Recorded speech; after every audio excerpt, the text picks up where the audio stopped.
There are many ways in which I use my business and entrepreneurial skills in terms of helping the charity. For example, connecting them with other businesses when it comes to the sales of the products that they produce, produced by those suffering from leprosy in overseas countries. Those are marketed here. I help them link with other businesses like tradecraft, for example. I also help them in terms of advocacy work, in terms of India and the number of people suffering from leprosy in India. Over half the cases of leprosy are diagnosed in India.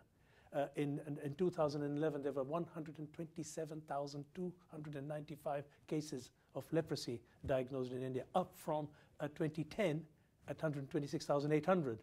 So in India, there is a real need for diverting resources to detecting and helping with the treatment of those suffering from leprosy. So when the government had a proposal to treble the expenditure on this issue, I have campaigned for that, lent my voice and added my support to that voice.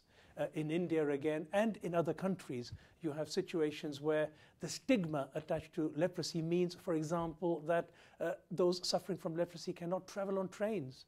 It can be used as grounds for divorce. And we've got to campaign against that. And the Leprosy Mission in India and in other countries is advocating, is campaigning to make sure that laws are changed, laws take account of the fact that those who suffer from leprosy must not and cannot be discriminated in the way they are being discriminated against.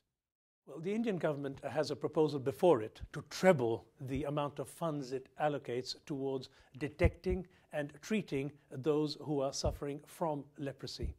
And so I've added my voice to the campaign to plead with the Indian government to confirm that it will treble its expenditure on this issue.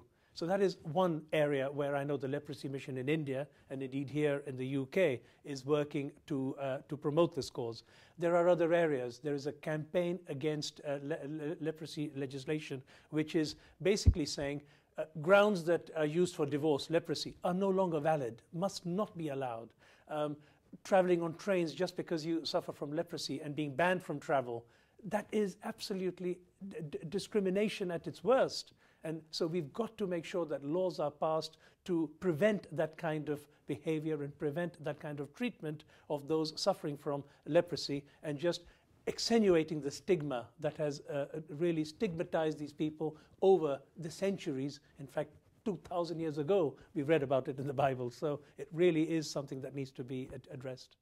There is this sort of message that is being put out that India is shining, that India is booming, and so much so that the British government cut its aid to India. But nearly 40% of the people live on less than £1 a day. That's 500 million people in extreme poverty. That's the United Nations definition. Now, that means that in those areas where we have high poverty, that is the area where you will find those suffering from leprosy living. We've got to address the issue of poverty as another factor in helping alleviate those who are struggling with the leprosy and who want to overcome the barriers that the disease is making for them.